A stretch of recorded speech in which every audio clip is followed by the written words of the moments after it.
the pale blue dot. Mr. Doherty, another episode. Here we go. Number Nice to be 3. here for a chat. Yeah, it's the third one, huh? Third one, yeah. The first one you guys had the guitar. Remember, come on, and did a little kooky song. That's right. It was weird. It was probably something sexual based on what I was going back then. I was saying some weird things. Might have been a little weird, yeah. Yeah. I think it was Stairway to Heaven. Oh, that's right. It was too. Yeah. I remember your reaction was just something like, I think he enjoyed it, but you're more just astonished. Yeah, something like that. Yeah. Well, mate, it's good to have you on the My Mate podcast. Yeah. Just fantastic. How did the Arnold go this year? Oh, it was huge, yeah. It just continues to go from strength to strength. It was hard to believe that it was our 5th year already, you know, like, it's just gone like that. It really has. Like, you know, I started, well, this is the 5th one, so 6 years ago I started promoting the first Arnold. Yeah. And it was probably the most life-changing thing that I've ever done, because I've been on the road with him and the crew ever since. We've done, you know, expos and sporting festivals in every continent many times over. You know, I've got, like, from this kid that wanted to meet him into sort of doing everything multiple times with him and the crew, and it's just been a continuation of that. So this year was just another piece of the puzzle. You know, we had more sports, more people. I think the best layout we've ever had. We changed it up. I think after 4 years of doing the same thing, we're like, you know, why don't we just erase the whole thing? Yeah. I always use this analogy with gym owners that get kind of really anal about where they have their equipment. They go, oh, I don't want to move it because there's dynabolts in the floor. I'm like, yeah, but you know, when you first move into your house or your apartment, you don't just put the furniture and go, right, I'm never going to move it because I have to be right the first time. Yes. And we all get into this mentality. So I've always said with the gyms, you know, and I'm constantly changing the gyms around where I move all the dumbbells or all the leg equipment or whatever, and I've done it so many times here. And people, you know, they say they hate change but actually love it once they embrace it. They're like, oh, this is actually pretty good. And it's the same, you know, when you move into your house or apartment, you put the couch somewhere, after a couple of months you think, you know what, might be better over there, so you just move it. So this year with the Arnold, I kind of applied that mindset to it. So why don't we just erase the whole thing? Instead of having the main stage here, why don't we have it there? Instead of having the strongman here, why don't we have it there? And we completely updated the floor plan, and it worked. It was the best single thing we've done in 5 years. Yeah, and it was amazing. The whole flow was better. Created like a Burke Street through the middle. There was no dead areas or no over congested areas. But overall, it was good. You know, I think it was this year and last year, I think were real tipping points as far as the community and I guess the mainstream understanding this is not a bodybuilding show, it's a mainstream sport and fitness festival, you know. And I think, you know, the word getting out with all the media, we've done all the press conferences I've been privileged enough to host, where we really talk about Arnold's Fitness Crusade, about getting people off the couch, about the physical and mental benefits of exercise. I think we've kind of crossed that line where it's really starting to work, and I think seeing huge changes all over the world with what we're doing. Yeah, that's the best thing about, I guess, what Arnold has tried to do, you know, for pretty much his whole career, is basically saying that it's not just about the sport, it's about the lifestyle, it's about the what it does for your mental health, all that. It's a massive factor, you know. And the big one with him is that fitness is for everyone. You know, whether you're a man or a woman, whether you're mentally abled or disabled, whether you're physically able or disabled, whether you're, you know, gay, straight, married, single, whatever, exercise is for everybody, you know, and he says it all the time, you know. We've been really fortunate around the world to have all the inclusive sports. You know, we've got wheelchair events and events for amputees, and, you know, strongman guys coming out with one leg lifting 300 kilos above their head. Crazy stuff that you wouldn't imagine. Yeah. And he's a huge advocate for that. He really is, you know. And then me having my gyms and my 24-hour thing, his phone's always buzzing, and with all the 24-hour stuff going on, is that I've learnt that, you know, our gym has always been, I guess, for the 5% of people that no one else wants, but also that it's become this home away from home that's so important to people who might be lonely, might be bored, might not have any mates, might not have anywhere else to go. And I say to people all the time, because I guess, you know, the Arnold and Doherty's gym have got that in common, that people have a misconception with the Arnold thing, oh, it's just a big, you know, meathead bodybuilding show, and that's 1/40th of it now, you know. And with our gyms, people say, oh, you know, because it's you and you promote bodybuilding, it must be just full of your dudes and meatheads and thugs. Yeah. And then when they come here, they're like, wow, it's such a family environment. It's like, we use a hashtag home away from home, because for so many people it is, because they go home and they're bored or they're lonely or they're depressed.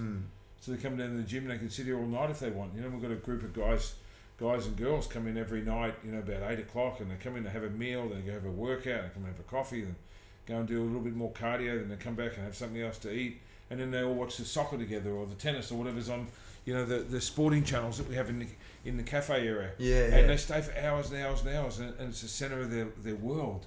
You know, that makes me really happy to see that we've been able to create something that helps people to cope. You know, I think time and time again I say, you know, and I've surveyed members for years and years and years and years, and the thing I've learned is that not everyone goes to the gym to change their body. A lot of people, and I think particularly men in this day and age, they go there to cope, and without it they'd be either off the wall crazy, you know, bat crazy, killing people, you know, running over guys and girls in the street. But you know what I mean? It's just, life's so hard out there, and there's so much pressure on men and women. But a lot of men, you know, they've got to work 1 or 2 jobs to feed their family. They've got all this responsibility of trying to be this provider and trying to be this, you know, father or husband or business partner or whatever, and they just work and work and work, and there's less and less time for yourself, you know, and people don't have the luxury of going out and playing golf, and they don't have the, you know, the time to do this because it takes hours and hours, or they don't have, you know, you go back, say, 2 generations, everybody met and went to church once a week, not because of the religion, but because of the social connection. And a lot of people, men and women, don't get that because this high pressure, fast paced world is just go, perform. So they need somewhere where they can step away and just have, you know, I always say it's just an hour a day for yourself. You know, where you go meditate, hit a golf ball, punch a bag, or in our case, you know, lift weights, you know, hit bags, stretch, get into some cardio, or whatever it is that helps you to cope. It's so important to do that for your mental health. I think it's probably way underestimated and undervalued. Yeah, man, so many things to touch on with that for sure. Like, I think what I'm learning at the moment, the biggest thing that I think a lot of people should take on as well is that an antidepressant isn't just a pill. Like, it can be a dog when you come home from a stressful day of work. It can be exactly what you said, like the community that you get from coming to a place that feels like you can be yourself. And I think the biggest thing for gyms and actually just working out is that you actually have some autonomy over how you can control something. Like, hey, if you want to bench 100 kilos, it's up to you to train 3-4 times a week in order to do that. And a lot of us are in these jobs, these 9-to-5s, where we actually have a massive reduction in our autonomy because everything we do is controlled by people above, or things that, you know, we don't have time for our own schedules and things. And you know, that ability to like, okay, this is a series of goals that I want to achieve. No one else is going to do it for me. It actually really applies to finding meaning and purpose in your own life. Yeah, look, I think the goals and the achievements are constant and they're good to have, but I think what I've learned is that beyond that, it's not having goals and achievements. It's actually just having somewhere we can fucking switch off for an hour. Oh, yeah. Just go, you know what? No one's yelling at me. I don't feel. You know, a lot of people, they might have a bad relationship. They might have a horrible boss, or they might have bullying in their workplace. Or they might just hate their job. You know, it was funny how Arnold, when he was governor of California, did a huge survey. And I'm not being 100% specific with numbers, but approximately 75% of Californians hated their job. Yeah, that's and when I say hate, I mean, dude, imagine waking up every single day hating what you do, just going,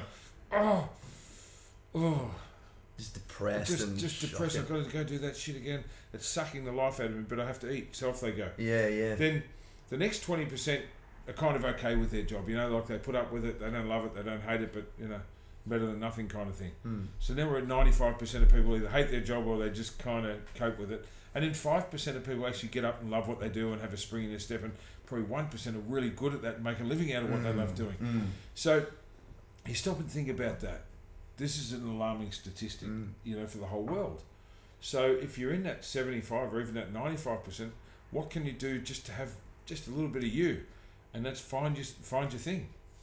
And I've just noticed more and more people that go to the gym, they do it for that, you know, and a bonus is hitting those goals and doing the PBs and getting in the shape of your life.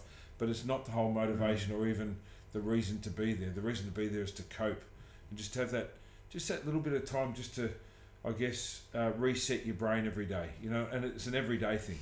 People say to me, how often should you train? I go, every single day. You should do something. Now, it doesn't mean you've got to go to my gym or your gym or fitness first or whatever every day. It means you've got to do something every day. So in my case, I try and exercise every day, but sometimes it's just a walk around the park, or I get the push bike out, or I come and lift weights or whatever. But every day I just try and do something for an hour. Yeah. And this is, if you're watching this and you're not motivated, you think, I just can't get started. If you work out 1 hour a day, that's 4% of your time. 4%.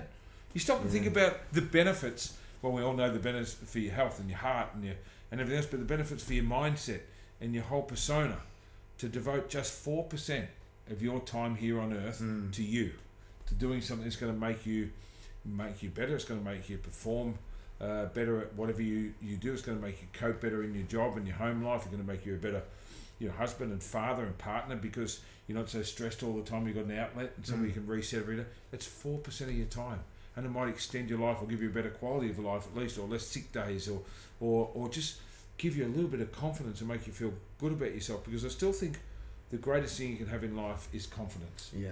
Whether you're going for a job interview or out on the first date, or you want to meet someone, and make friends, or a relationship with someone. If you've got no confidence and you work into any of those situations I just described with a lack of confidence, people are going to read it. Yeah. And they're going to go, I don't know about this guy. Yeah. But if you've got confidence, if you've just got like a spring in your step and an aura about you can achieve and you can do and you can talk yourself in and out of anything. But it starts with confidence, and confidence comes from feeling good about yourself.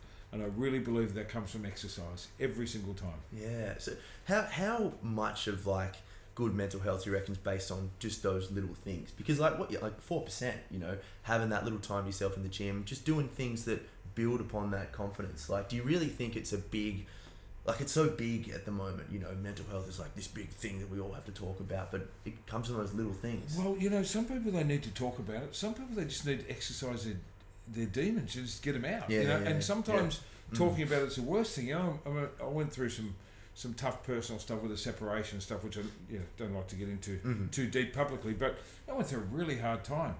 And everyone said, you need to talk about it. And for me, I didn't need to talk about it. I needed to deal with it. Yeah. I needed to actually have some dignity and go forward and become a better person because of it, and actually be positive and turn this, what seemed like the worst thing in my life, into a really great thing. And for me, that was a process, and it involved a lot of exercise, a lot of quiet time, a lot of thinking, but it didn't involve therapy and having to tell my story to everyone, because to me that was like a cop-out. Now, I'm not saying it's for everyone, but for me that's just how I was wired. Yeah. So everybody says, you've got to talk to someone. Well, maybe not. Maybe you just got to deal with your shit and move on. Like, therapy can be anything. It's like, I use the example of meditation. People say, have you tried meditation? I go, well, probably not what you would describe. Like, I do these question answers on my Insta just about twice or 3 times a week. And I probably get about 200 questions every time I do it. And one of them's always, do you or have you tried meditation? And I'm always like, but it's not like sitting around and chanting meditation. For me, it's being methodical in a workout. It's getting on a treadmill. It's punching a bag. It's just working a speedball without thinking. And sometimes for me, it's getting on one of my motorcycles and just going into the night or into the day or into the cold or into the dark or into the light or whatever, and just being in the moment. And I think meditation's about where you can switch your mind off.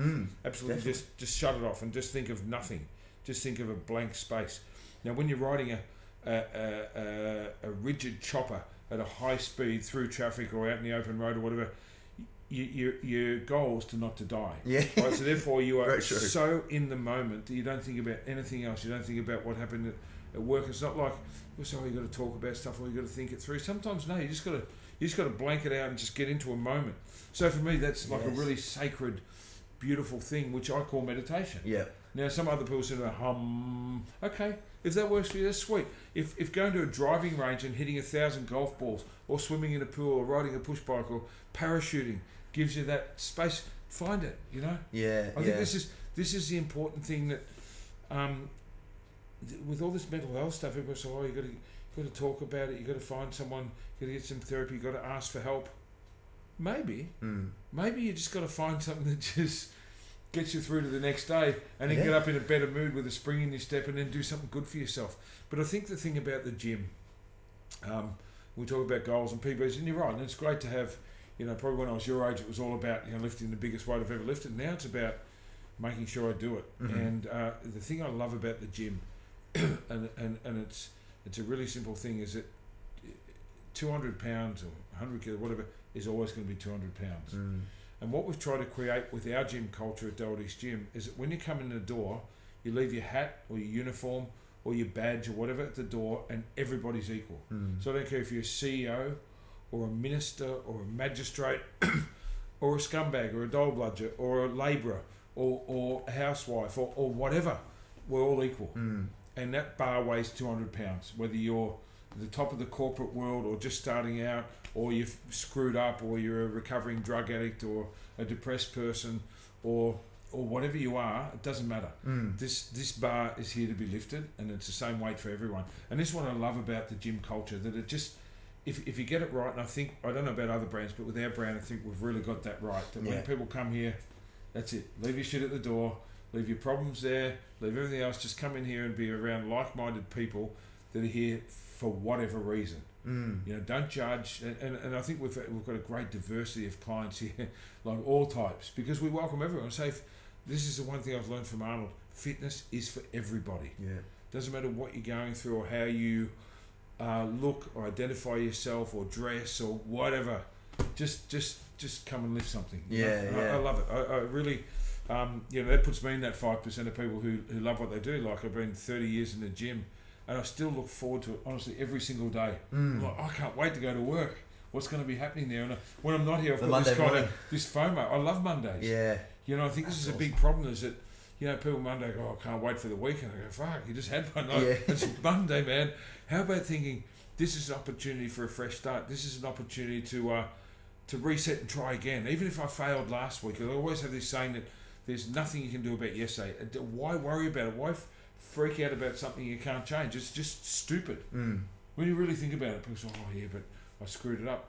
Okay, do you have a time machine? Can you go back and do it again and not screw up? You know, if you hurt someone or you said something bad yesterday, can you unsay it or undo it? Or if you screwed up, or if you're you know, some kind of addict, or if you're doing something that harms yourself and you know it's not good, but you did it yesterday, can you go back and undo it? No. But what you can do is, okay, maybe today I can just work a little bit harder at it, because you can't control tomorrow either. You know, you turn the news on in the morning, you hear about some tragedy. Someone was driving here this morning and heard about someone was driving along with a kid and a tree broke and fell on the roof of their car and they died. Like, what's the odds of that? It's like getting struck by lightning. But it happens. So there's nothing concrete or cemented about tomorrow. None of us know what's going to happen. You can't change yesterday. It's done and gone, no matter what you did or who you were. You can't change it. So what's it leave? Leaves right now, this minute, this time, right now is all we've got. So what I've learnt going through what I have the last few years is to live in the moment, to really, really embrace every moment and treat every day like a new start, a new opportunity. So this is where I come back to Mondays, because it's like, oh, I've got another week. I'm going to try and get it right this week, you know? Who cares about last week? And if you have that attitude, you're fine. But if you're always thinking, oh, you know, I can't wait for Friday, I want to go and get all messed up again and cloud my head and just wipe myself out for the weekend because it's what I live for, maybe you need to reassess, you know, your other days, your other 4 days where you're just waiting for the weekend, because your weekends are great, but weekdays are as well. And Monday's a great day. It's not just Friday. Oh, thank God it's Friday. Actually, I kind of don't like Fridays that much. No, man, everyone's sort of slowing down. No, I'm not going to do anything today because the weekend's coming. It's like, shit, we're just getting some momentum here. Now we've got to pause while everyone goes and gets messed up and then start again Monday. So I just like every day. It's good. No, I think what you touched on was like such a really good insight into the way you see the world, which is really good. And it's like, you know, you can't change something that you fuck up in the past, but like, how's that going to teach you? Like, what's the lesson from that so you can become better? And to be like completely honest with you, the last couple of times I had you on the show, I kept looking back at that, and I was like, I was okay with how I was performing and all that sort of thing. I was with Bill as well, but there was so much more that I wanted to get out of you. And if I look back on that, you know, I think the person that I was then, the person I'm trying to become more now is, you know, not trying to use the stupid jokes and all that so much as like a defense mechanism for, you know, being vulnerable and all this sort of stuff, but actually trying to move into a space now where I can actually really get to know my guests like yourself at a much more profound level, to understand like how you see the world and operate in. I think I use those jokes all the times and I just, it was that thing of, right, how am I gonna audit that episode, and the next time we jump on the show, make it a little bit better, you know? Because you're totally right. Like, you can't change the past, but like, what's it going to teach you about how to become better? What do you learn? Exactly. Yeah. You know, and you guys have got better at what you do. But I remember after that first or second time I was on your podcast, and you're like, I remember you reached out and said, I'd really like to talk to you more on the mental health sort of thing, and really tap into you more and go a bit deeper, but I kind of missed the opportunity. Anytime, man. Yeah. Always enjoy talking to you guys, but I think that the world sometimes can be a really selfish place, and the one thing I've kind of learnt in doing a lot of these podcasts that I get to do, and a lot of answering more questions, doing more kind of inspiring stuff, is that there's enough out there for everyone, and at the end of the day, we're all in this together. So if I can help to drag someone up or give someone a bit of light in their life, well, I get a great reward from that as well. It's not just about helping others. It's like, how can I explain? Some people say, I remember someone said to me a while ago, someone I was kind of mentoring, but you give so much to other people, how do you measure when you get that back? That's a waste of time if it's not measurable. I'm like, it's an attitude of gratitude. Like, I'm so grateful to be able to help others. I'm sure it's going to come back tenfold, but even if it doesn't, it gives you a great sense of something, because we forget that we are in this together. It's not easy, definitely. Man. It's not getting any easier. Like, I think sometimes I look at, because I love history and I love reading about where we've come from as a society, and as I get older, I sort of appreciate more, like, I guess, my childhood and how so much the world was a different place. And sometimes, like, I look at my parents and my grandparents, think they had it hard. They didn't have any money, they didn't have any opportunities like we've got. You couldn't just get on a plane and travel. Nobody had money. Everyone was poor, and everybody just had to work their ass off, and that was their whole existence. But then I look at the other way and go, well, maybe it's harder now for the next generation coming through, because they do have so many choices and they do have so much information. And it's good point. I think it's always difficult. My point is, life's tough. Yeah. Whether you lived in the 1800s, 1900s, 2000s, or it's nearly 2020, it's kind of tough in its own way. And the economies get tougher and everything else gets tougher, but at the same time, there's so many more opportunities. And it's what I don't know what age we call this, but I think of it as the information age, because this thing here, this iPhone, it's insanely amazing. Yeah. Because we're cyborgs, mate. Well, the thing is, you've got access to every single library in the world. Yeah. When I was a kid, if I wanted to know something, I had to go get either do a mail order for a book, or go find a bookstore, or go to the library, which I hated, because I hated the whole education school thing. But I knew if I wanted information, I had to go get an atlas or go get a thing. Now you've got Google Maps. You can look at anywhere in the world. I was talking to a friend the other day in Spain or Paris or Africa, and where are you? I'm here. I look at it, and I can look at pictures, and I can suddenly get a visualization about where they are and the history of this particular town or city. And it's like, wow. I really appreciate that. We're probably the newer generation to take it for granted. Yeah, it's just and as a parent, people say, so much, pressure with kids and their phones and all that, and I don't want my kid to have a phone. I'm like, well, your kid's going to get bullied and picked on because they don't have a phone. You can't be the odd one out. That's kind of leaves you a little vulnerable. But what about you look at the positive side of it? Maybe teach your children to use the phone for a greater purpose. So I've taught my kids, to research stuff, and they do. They're amazing. One of my girls has taught herself like acrobatics, gymnastics, calisthenics, ballet, the artistry of makeup, all this stuff from watching YouTube videos. Yeah. And she watches. She's amazing.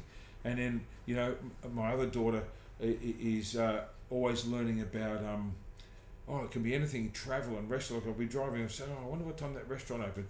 5 o'clock. Do you want me to book? Yeah. And she's just so good at finding locations and branches, and just using it for like a research, like a yellow pages in your hand, which they take for granted. But I'm like, wow, every time I'm like, wow. I know. And I stop and think about this age that we live in, and it's fantastic if you embrace it properly.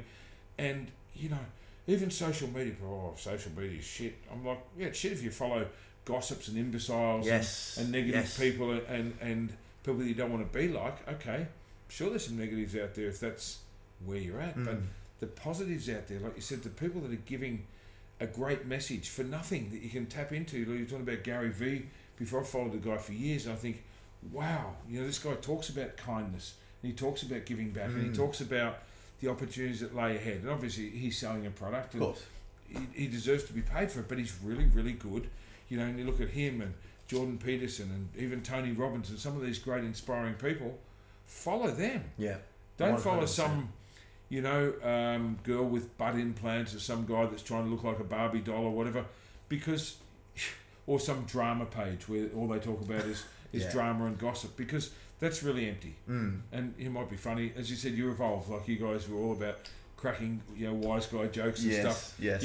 But that would serve the purpose to get your audience in. But there's so much more to you, and the layers of what you've grown to be and achieve, and now to inspire others who perhaps are doing it hard out there. I think it's a great purpose. But no regrets of where you've come from, because For sure. without that I probably wouldn't have clicked with you guys and your funny little guitar tunes and everything else. Yeah. Everything I'm not works saying out no to right. guitar just yet, but maybe not today.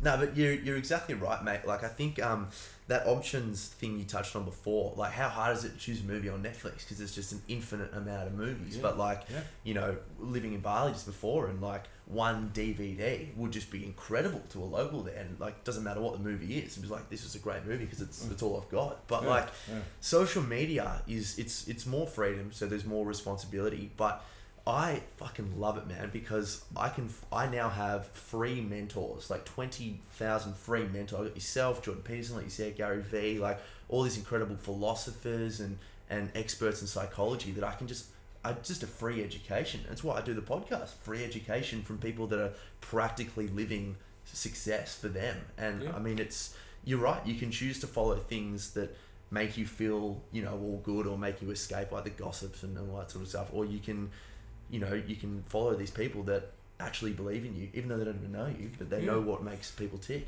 Yeah, well, it's a choice, and I've done, so many of these podcasts lately, and my Relentless Momentum talks, and more of my sort of stuff that I do online, and the impact it's having on people's life is profound, and I get messages that just still blow my mind. Like, I remember, I guess it was about 6 months ago, and a lady messaged me and said, there's this girl at my work, I can't remember what I posted, it was a video, a story about something about not giving up or whatever, and she was like ready to knock herself, like she was going to kill herself, and this lady said, hey, you got to follow this guy, look at this message he put out today, and she messaged me, she goes, I just want you to know that this actually saved someone's life, and now they follow you and they hang off every word, and now they're helping others, and this momentum switched, and they went from going to going, and I'm like, wow, if you could impact on someone, like, why wouldn't you? Yeah. And I get all these incredible, messages. I think, well, what a privilege to be in that space, to be able to do that. But where I was going with that is, every time I do a podcast or a Relentless Momentum speech or answer questions for others, I learn more about me and what I'm capable of, and what I can do with speech and words, and the power of positivity and all that sort of thing. So as much as it's helping others, I'm getting better at my shit just because I do stuff like this, and that's why, for the most part, I never hesitate, so people say, do you want to come on my podcast? And, I was always like, how many followers you got? How many people listening to this? I did one the other day, the guy had, I don't know, he didn't have many followers, but he was an interesting kid, and I'm sure that'll help him to get to his next stage and all that sort of thing. So, man.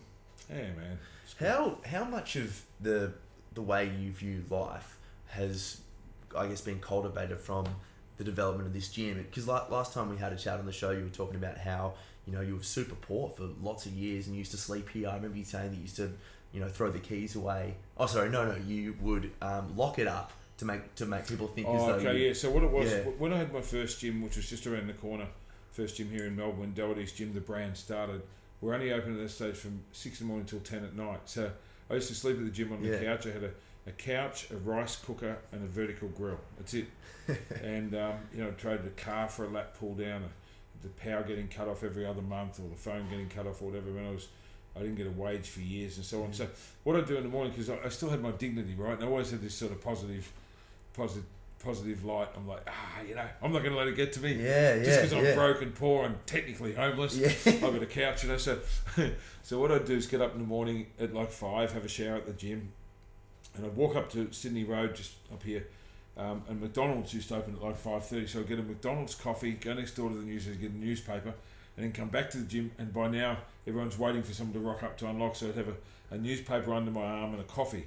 and as That's if, so as if good, I'd come man. from somewhere, right? Yeah. So it'd be like I'd talk about my adventure on the tram, or I'd be, there's some stinkers on the tram this Cold, morning. isn't it? Oh, it's cold, isn't it? Geez, that tram was crowded.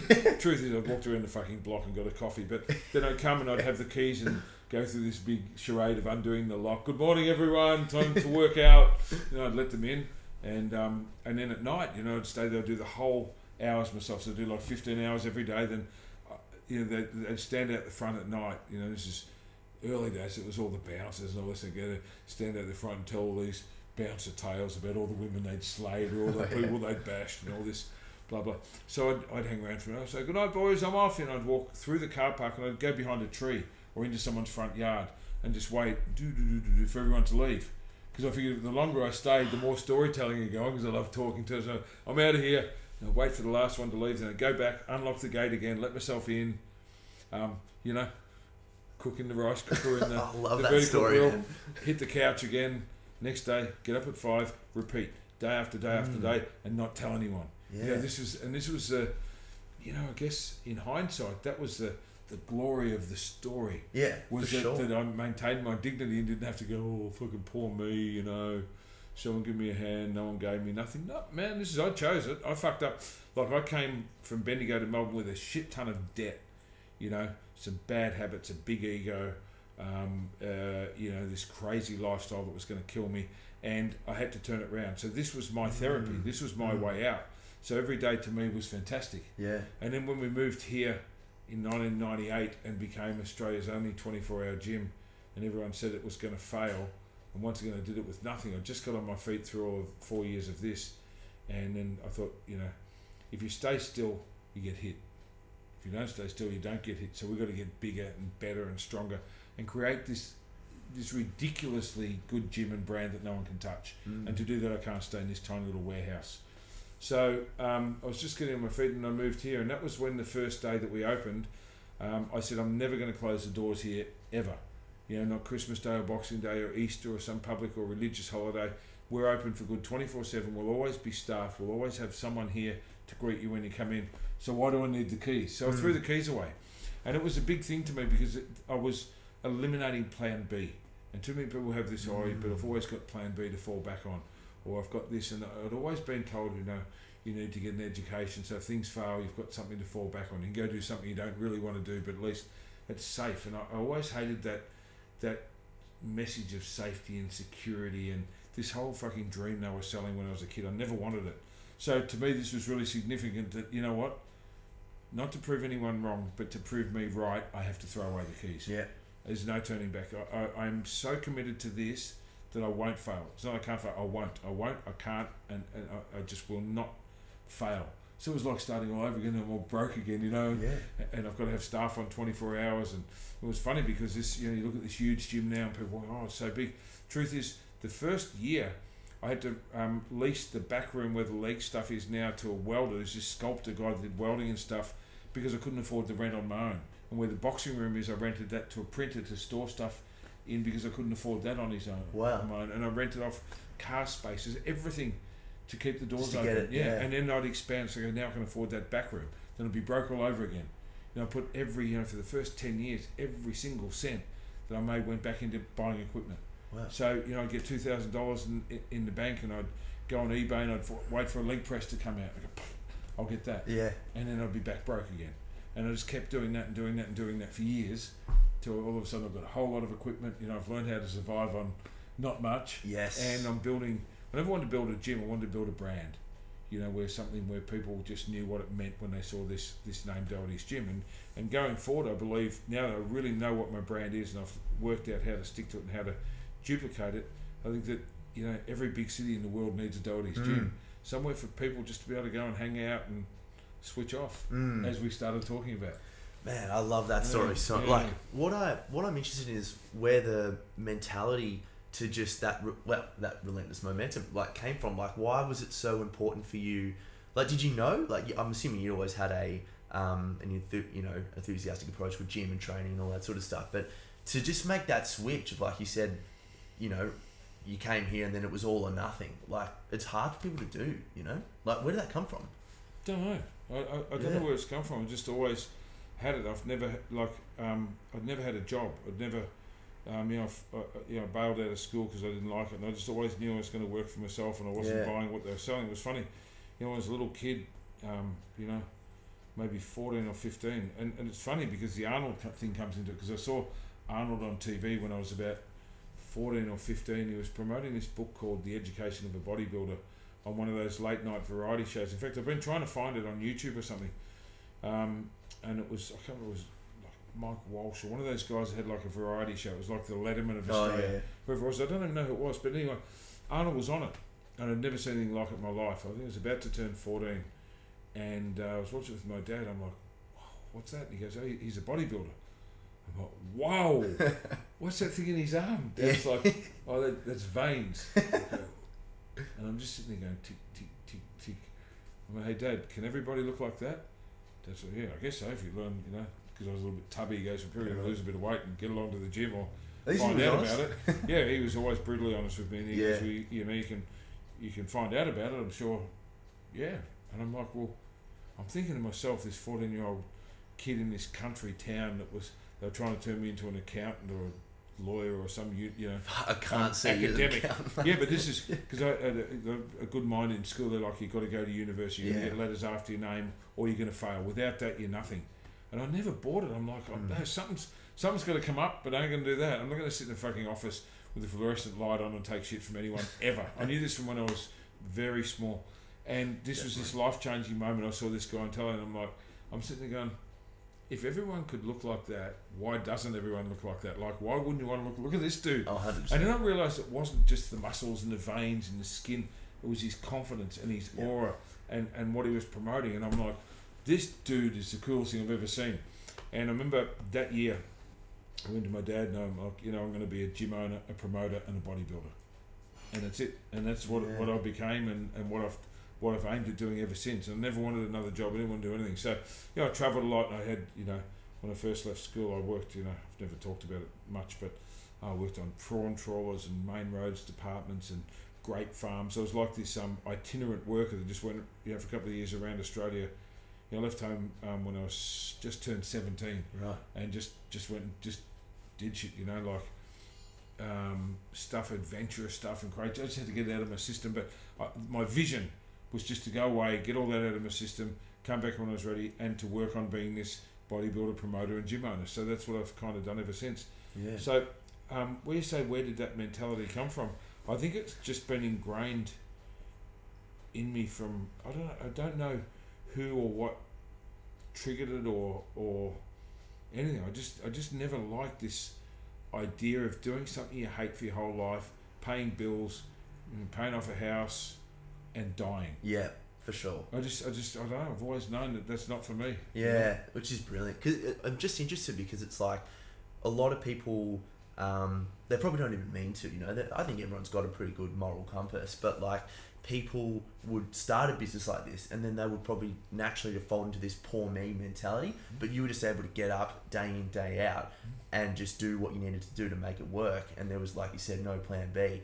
And unless it was totally, which is what it sounds like, totally 100% meant to be intrinsic value, people don't do that shit, So I'm just really interested in that. Yeah, look, I don't know, because it's kind of hard to self-evaluate. Yeah, but I know this, that everything I've ever said I'm going to do, people say, oh, that's impossible, it can't be done, and it's not safe or secure, and you may fail, and what if you do? And sometimes people don't want you to succeed. Some people are just concerned for you, particularly family and friends. That's like, true. oh, do you really want to do that? It might hurt, it might be painful. I always thought that the only lessons you learn in life have to involve pain. I've never been afraid to fail and to do shit. So, when I started my first gym, everyone said to fail. When I went from that to 24 hours gym, there was not one 24-hour gym in Australia. Everyone said, you're crazy. Who's going to go to the gym? I'm like, do you want me to rattle them off? And I could rattle off 100 occupations that didn't work 9 to 5. Yeah. It was like one of those poems where you just go, do, Yeah. Chefs, waiters, airline pilots, bouncers, police officers, ambulance drivers, strippers, dancers, shift croupiers, shift workers, factory people. Like, you go on for an hour about people that work at night, finish at 3 a.m. Yeah. And not everyone wants to go drinking. Some people need somewhere to go. So I'm like, and then there's the insomniacs and the students and the people who just need somewhere to be. So I'm like, I completely believe that this city needs a 24-hour gym, so I'm going to do it no matter what. And I goes, but what if? So what if I throw away the fucking keys? I'll give you what if. So I did that. And then when I started my first, my first pro bodybuilding show in Australia, it was, there wasn't many outside of the US at the time. So I'm going to do this big Australian Grand Prix of bodybuilding. And once again, everyone said, well, who are you to do that? It'll fail. There's no way you can do that. So I said, well, yeah, I'm just going to do it anyway. So I did that. And it's now the third longest running show in the world. There's only the Mr. Olympia and the Arnold in Columbus have been running longer than the Australian program. We're now like 20th year. Yeah. And after the first year, I said, you won't be able to do it again. And I did it again and again. And I built this brand, which has become the most popular of all the brands in the bodybuilding space. Then, a few years later, I said, well, I'm going to start this fitness expo. I'm going to turn this thing called FitX. I'm going to build this out of nothing. Once again, all the naysayers and all the people that either didn't want me to succeed or were scared for me because they knew it was a mental case would be like, oh, you can't do that. What if it fails? You could lose everything. Such a weird, yeah. Okay, well, I could lose everything. So I said, well, I'll start this fitness expo. So I started that. And it was at the time that I started, that was a funny thing because Arnold had just finished being governor in 2011. And he said, I'm going to take the Arnold Sports Festival to every continent.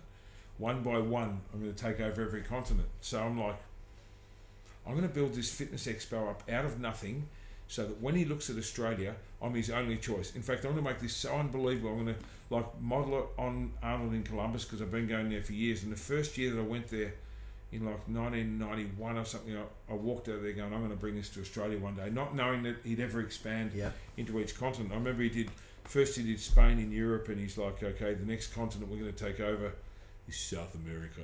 So he did this show in this Arnold Sports in Brazil, in Rio de Janeiro, and I saw this thing on, I don't know, YouTube or Facebook or something, where he was making his speech at the start of it, and he said, and the next continent we're going to take over is Australia.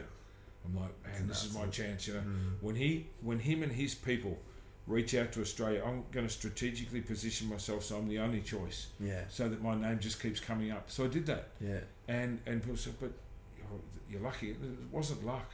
I risked every single thing I had, worked for all these years. Here I've got a chance of being completely broke again to put on this fitness expo that no one believed in. Yeah. I'm one little guy, and I was going out against these multinational companies that were doing fitness expos. Yeah. And they heard I was going to do this, and they were going to move into Melbourne to stop me. And I'm like, you know what? I've got this vision, and I'm not going to stop doing it for anyone. I'm not going to listen to anyone's advices or whatever. Well, thanks for pointing that out, but I'm going to do it anyway. So by now I've got this pattern in life that every time everybody says this can't work, you're going to fail, I'm like, you know what?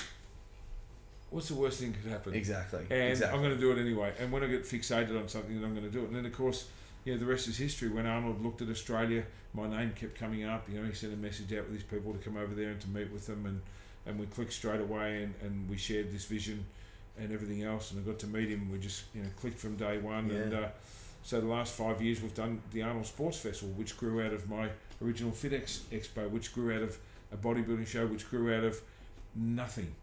That's just crazy. Isn't it? So to other people it's crazy, but to me it's once I pull that trigger, it's just on, and I'm like, now I'm going to be obsessed, and I know that I can work. And I think that's why it took me so long from when I first went and saw that Arnold in Columbus to when I sort of started it. I had to mature. There's no way I could have worked back then when I was, a young guy. I could have worked for 200 days straight on anything. So I had to sort of go through a process of me being ready, because I knew how big it was going to be. I'm like, okay, I've got to get myself into a space where I can be like a half man, half machine, and switch on to something to go. I can work for 1,000 days straight if I have to. Yeah. And I learned, I guess, in all those lessons of sleeping in the gym with nothing and doing 15 hours a day, 7 days a week. You realise what you can actually do. And everybody lowballs and goes, oh yeah, but that's going to be a bit hard, or you need some balance in your life and all this shit. I'm like, no. Yeah. But it's okay to be obsessed. This is the thing. The person, oh yeah, but I see it because I work a lot with elite athletes, and one of the angles with my podcast when I launch it is one of the channels going to be called The Mindset of a Champion. Nice. Because I've worked with so many high level, crazy people that have achieved the ultimate in their endeavour, whether it's business or sport or politics or comedy or whatever.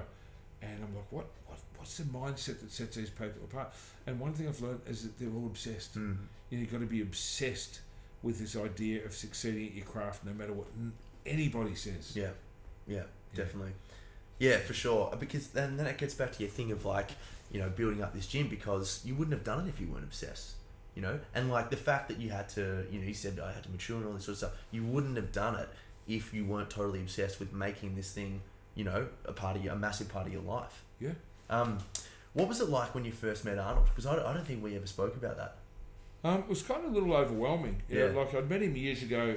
Like I'd lined up like a fan back then in Columbus, Ohio, in the early '90s.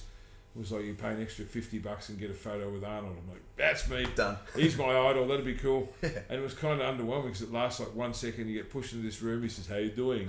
Someone takes a photo and get shit. That wasn't a bad impression, mate. And they give you this back then, this Polaroid, because no digital photo, this Polaroid picture and this cardboard frame, and you shake it like shit. And you shit. I hope it turns out. And there it is. I've got it up on the wall. I was going to ask. On the wall there somewhere. Yeah, of course. Yeah. And so that was the first time we met, but memorable for me, not so memorable for Arnold, who had probably 500 pictures that day. Anyway, so when I went over and met with these people and everything else, they said, well, you've got to come to Columbus, Ohio, because it was 2014, so it was the year before I started mine, and you know, Arnold's going to come into this luncheon and meet everyone, and that'll be a chance to kind of, like we've said yes, but he's got to sign off on you. Yeah. So, well, no pressure.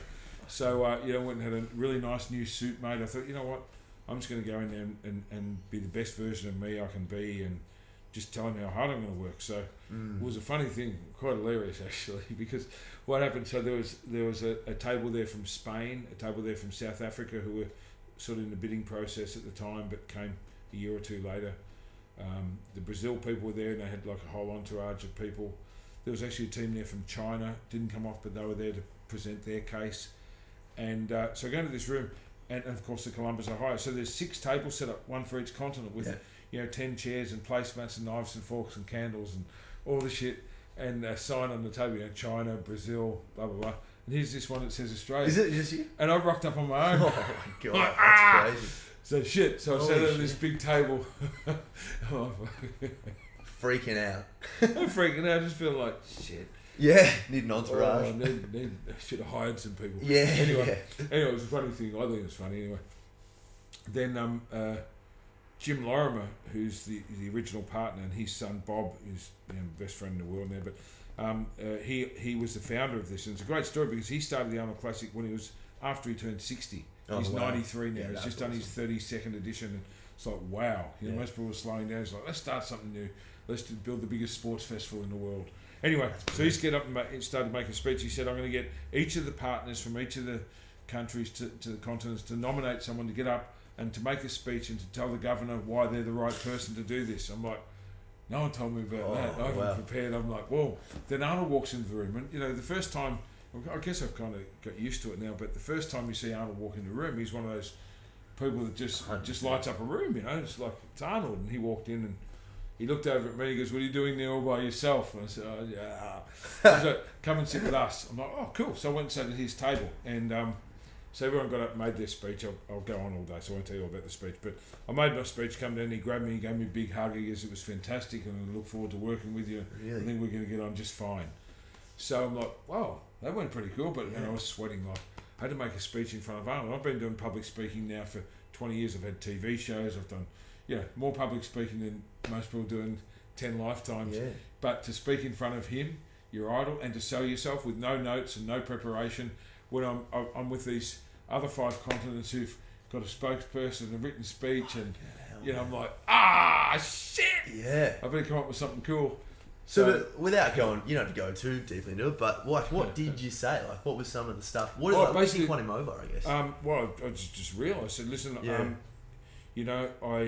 said I don't know exactly how we're going to do this, but I know that we're going to have the first Arnold Classic in a year from now, because ours, that first year was 1 week after Columbus. This is March 2014. We're going to do March 2015. So I said, look, I just talked a little bit about the city of Melbourne and how Bob had been down there and loved it. We had great facilities and all that sort of thing. I said, but I don't have a huge team. I don't have a huge budget. I said, but I can promise you that I will work harder than anyone. I'll work for the next 365 days straight, and I won't let you down. I'll give you everything.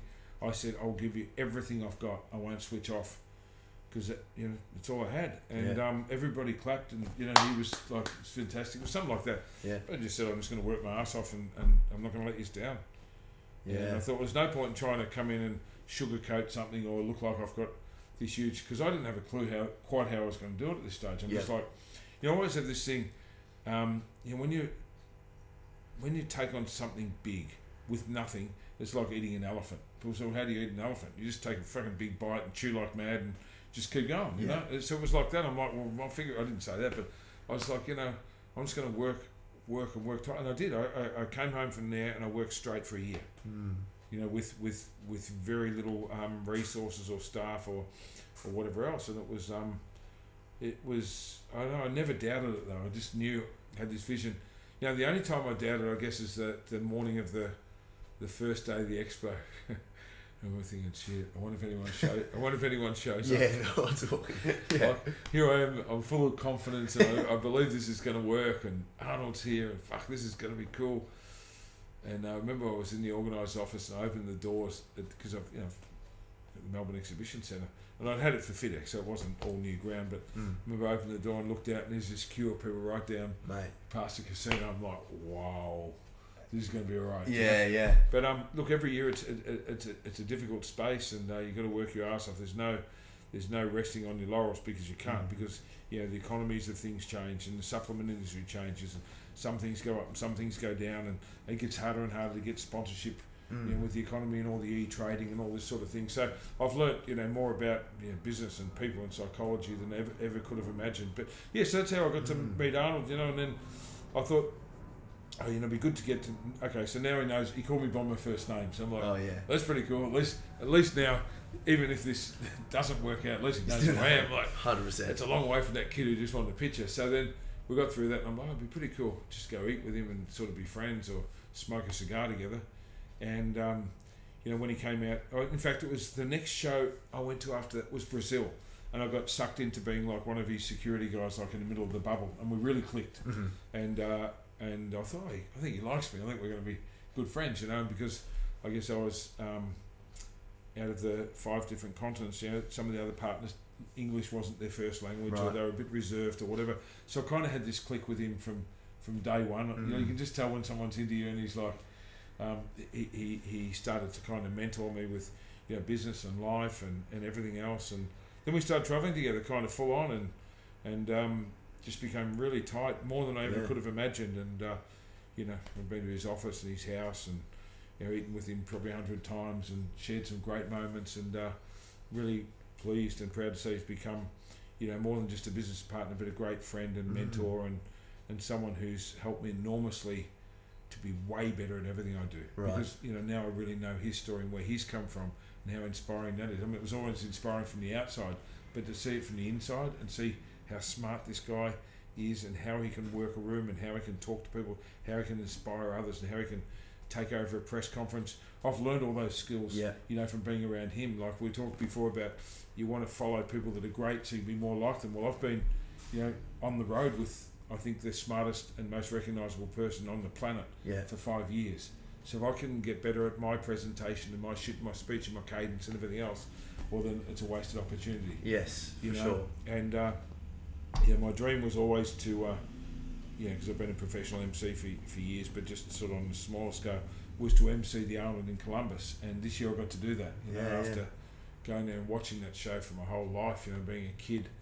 I remember I walked out of there that first time and said, I want to MC this show one day, and I want to bring the Arnold Classic to Australia. So when I got to MC it this year, they go, well, tell them something about yourself to open the show. And I told that story. I said, I'm just a kid from a country town in Australia, and I came here first in 1991, and I walked out of there knowing 2 things. One, that I was going to bring the Arnold Classic to Melbourne, Australia one day, and in 2 weeks' time we're going to do our 5th edition. Everyone started to cheer and clap.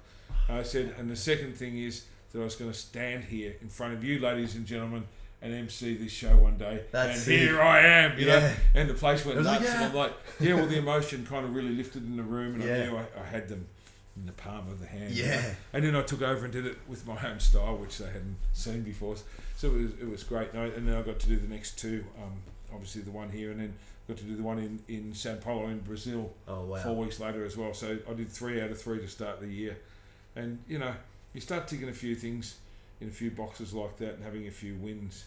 And I think, you know, your whole confidence and belief systems just goes fucking kaboom, you know. And I'm like, okay, well then how can I encourage all of you guys to do, you know, to find your passion and your drive and your vision and to chase it down. Because look, life's so short, and I get this all the time, Tom. People say, what's your greatest motivation? You know, what do you do? And when I do my Relentless Momentum seminars and when I do my questions online, it always comes up, but you sort of touched on it before, why are you this way? You know, what turns you into this monster? And it's one very simple emotion, is that I don't fear anything. I've never been afraid of, you know, little weird things that most people are. I'm afraid of regret. I'm afraid that, you know, I always get dark with people and explain that no one gets out of here alive, right? One day we're all going to die, and that's going to be a real day of reckoning where you're going to lie there and go, fuck, I wasted that life to please other people, or you know, I didn't take my chances because I was too scared or too pathetic or whatever. Or you can look back at your life and go, fuck, what a ride. Yeah. And I want to be that guy. I've always, from when I was a kid, I don't want to have any regrets. I don't want to be that one who went through that secure and safe life that they sold to me and go, oh, well, I paid off my house. Yeah. Fucking bingo. That's a win. That's my legacy. Yeah, but I never, in a city of 4.5 million people, I got to own a house. Fuck the house. I don't care. Yeah. For live in a hotel. You know, but for me, it was about travelling. It was about knocking over my goals. It's always been about doing the things that they said couldn't be done. And I think that, to me, is the greatest motivation, is to be able to say, you know what, even if I fail, I'm not going to have any regrets. I'm not going to go, oh, what if I had the courage to try that idea that I had? Or what if I had the courage to do that fitness expo? What if I had the courage to throw away the keys? And I did have. So to me, it's always about, you know, risking something that matters and having the courage to do the impossible. Yeah. And I mean, like, the time that we're living now, it's like, I mean, we were strangers a couple of years ago, but it was just a couple of emails. You know, we actually have that ability to contact, you know, strangers, and like, you could have absolutely said no, and that was totally fine, but you said yes, you know, and then you said yes to this one as well. And it's like, it's so easy now to do those things because there's access to them, you know. Yeah, it is, you know, and it's all about and that's what I love about social media and the internet, is the accessibility we all have. It's made the world a really small place. You know that you know, I've got fans and followers in every continent. You know, I can be at a show in China, Birmingham, Spain, Brazil, and people come up and say, "Oh, Tony, can we get a picture?" Sick. I'm like, wow. Or I'll see people wearing, you know, Doherty's gym clothing. Yeah. All over the world. I'm like, wow, this is unbelievable. Yeah. Yeah. You know, our brand's really become a brand, you know. To me, every day is unbelievable. I'm like, wow, I get to do this. Yeah, that's because it's a movement. It's giving people something. Yeah. Are you opening up more gyms? Well, I've got a licensing model now established. So we just did our first one, licensed Doherty's gym in Perth. Oh yeah. Got a couple of great partners over there that have basically bought the rights to the brand, and they do everything our way. It looks like a mini Brunswick when you walk in. The counters all look the same. They sell our clothing through the gyms and so on. And you know, I'd like to expand. Well, the big picture, like the big dream, and here we go again, dreaming fucking big and impossible, would be to go into every big city in the world, like every continent. So I'd love to see one in LA and Atlanta and New York and places like that, you 100%. Know, and London and Madrid or whatever it may be. Yeah. Have you got people saying it can't be done yet? Oh, of course. Well, who are those people, mate? We'll put them in a room. Well, you know, I think anyone that looks at somebody with a unbelievable kind of dream goes, really? Who are you to do that? I mean, we all do it. It's like, there's 3 things I'm going to share with you that stop people from achieving, you know, greatness. And one of them is fear of failure. You know, it's a big one. It's fear of failure. You know, worrying about, but what if I fail? You know, it's a killer. You know, the other one is self-doubt is the other one, wondering whether you're good enough or whether you're that person or whatever else. So it's different than the fear of failure. It's like just doubting yourself, just saying, oh yeah, but who am I to be able to do that? It's almost like taking humility too far. We go, oh yeah, I'd love to do that, but somebody's probably bigger, smarter, brighter, faster, more educated, whatever. So and then the fear of failing is just the overwhelming worry of, but what if? Don't worry about that. What if you don't do it? What if you die with regret? That's fear. Man, and the third one is worrying about what people think. You know, and this is the one that kills us off every time, because when you're a little kid, let's go back, and this is my understanding of psychology that I study, you know, more and more all the time. But I notice that and you know, I'm really hard on my kids, because if one of them has a good idea and the other one jumps on them and go, whoa. Because, you know, when you're a little kid, I think every little kid has dreams. You want to be an astronaut or a supermodel or an actor, or there's always something glamorous, right? A race car driver or a rock and roll star, at the same time. or a drummer in a band. Yeah. And the first one to knock it is going to be your sister. Yep. Or your brother, or your mum, or your dad's going to go, well, who are you to do that, you smart ass? Or who do you think you are? You think your shit doesn't think, or you think you're too good, or whatever. There's always going to be someone. Or it might be one of your peers go, oh, you fucking wank. Who are you to want to be a professional bodybuilder or a movie star or a stunt man or whatever? There's always someone that's going to knock it and bring you down.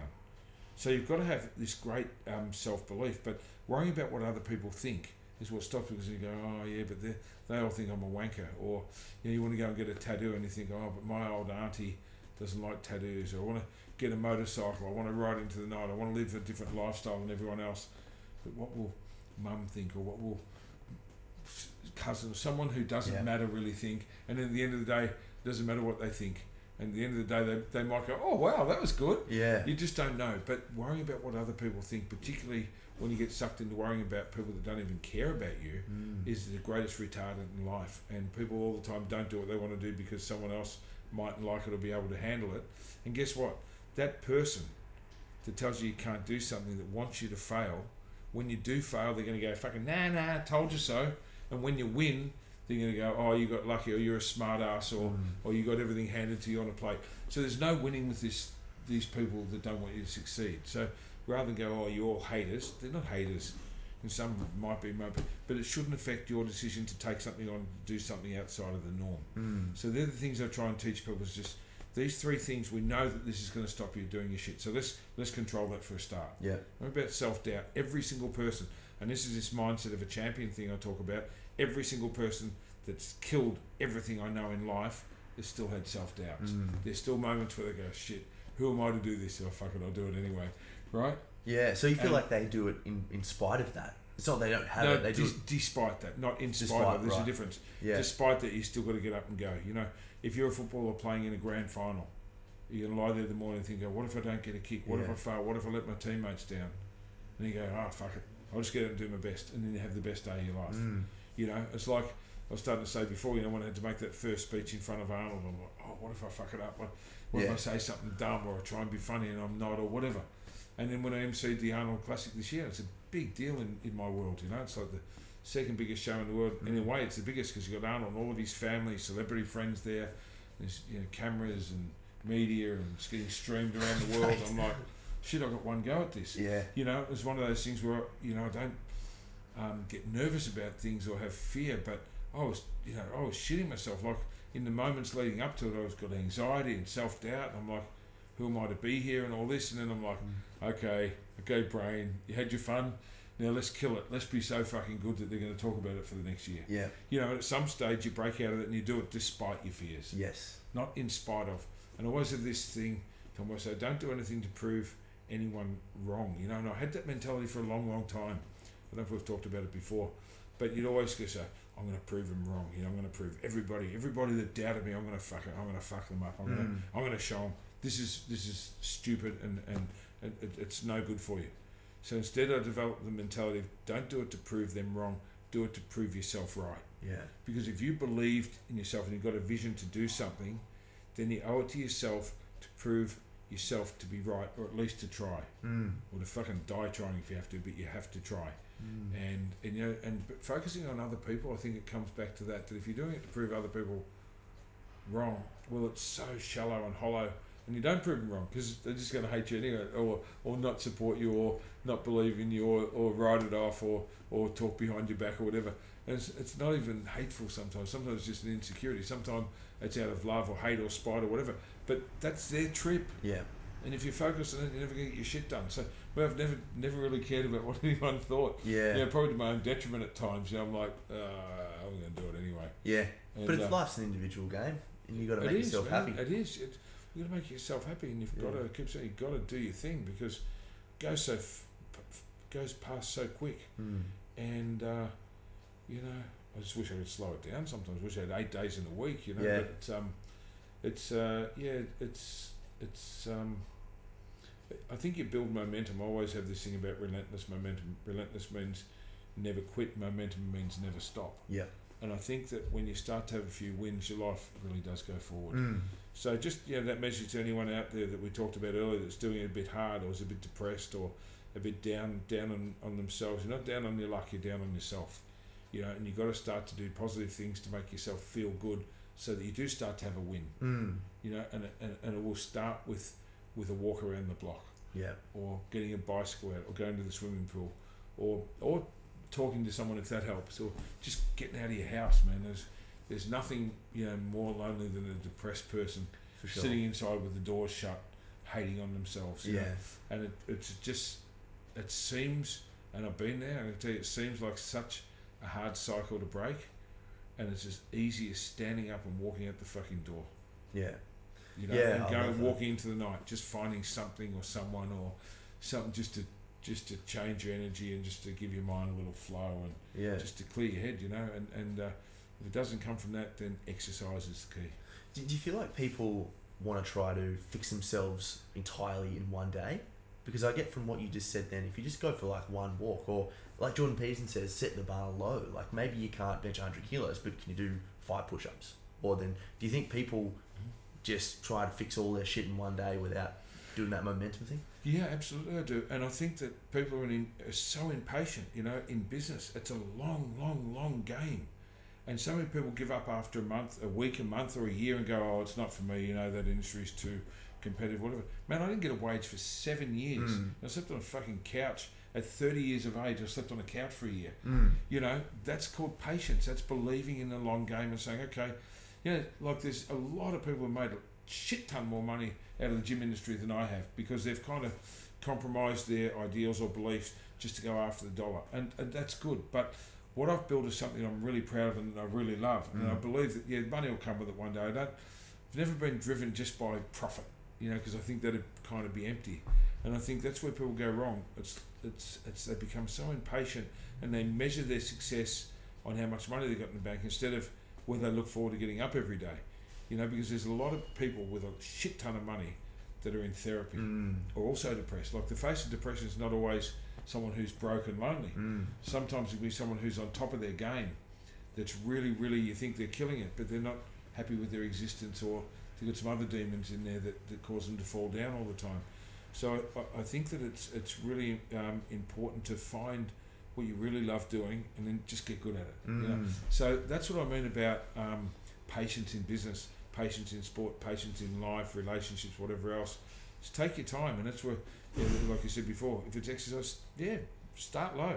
Like when I do my my talks, sometimes people say, but what about when it all gets overwhelming? What do? I go, make a big list of everything I have to do.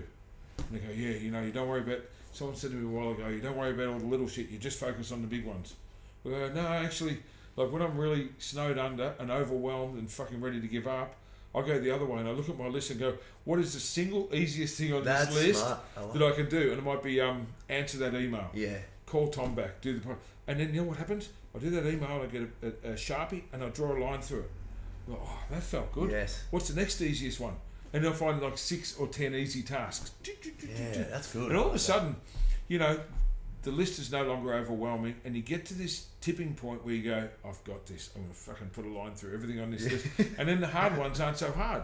And the reason sometimes big, hard things are overwhelming is because you've got so many little things that you didn't get done. So it's like that with exercise. You start with 1 push-up, 5 push-ups, 10 push-ups. People say, well, where do you get started? I go out your door and walk around the block. And then the next day, do a block and a half. Next day, do 2 blocks. When you start doing cardio, start with 10 minutes. I said to this obese person the other day, but I can't go to the gym. Everyone's going to laugh at me. I go, everyone's laughing at you walking down the street. They're not going to laugh at you at the gym. They're going to say, good on you. Yeah. You go in there and you do 10 minutes. And the next day, you go back and you do 12 minutes. 12 minutes, that's not going to do anything. No. but then 14, 16, 18, 20, before you know it, you're going to be doing half an hour a day, and that's going to change your life. And it's like you go the reverse of that when someone's doing something negative. And once again, it might be baby steps that works for them. So giving up smoking. Yeah. It's one of the hardest things, drugs, smoking, drink, whatever your vice is. Yes. And people say to me, I've tried to give up smoking. I gave up for a week. I went cold turkey. It didn't work out. And I started smoking. I went, how many darts a day do you have? I said, 20. I go, how about tomorrow you just have 18? Do you think that's possible? 19.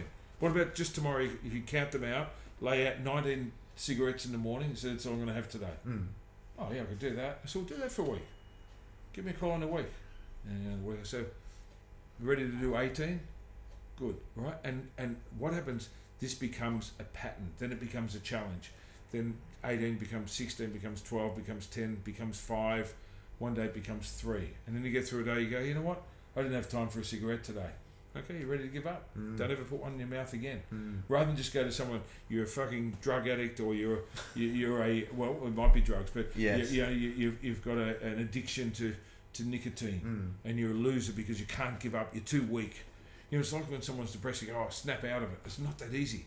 It's like, start with something that makes you feel good about yourself. And in reverse, if you've got something you don't want to do, well, just knock a little bit off the top. And if you're at the bottom and you want to start, we'll start with nothing, something. So I love that. I've never heard that saying, but, you know, raise the bar really low. Yeah. I like it because you've got to do something.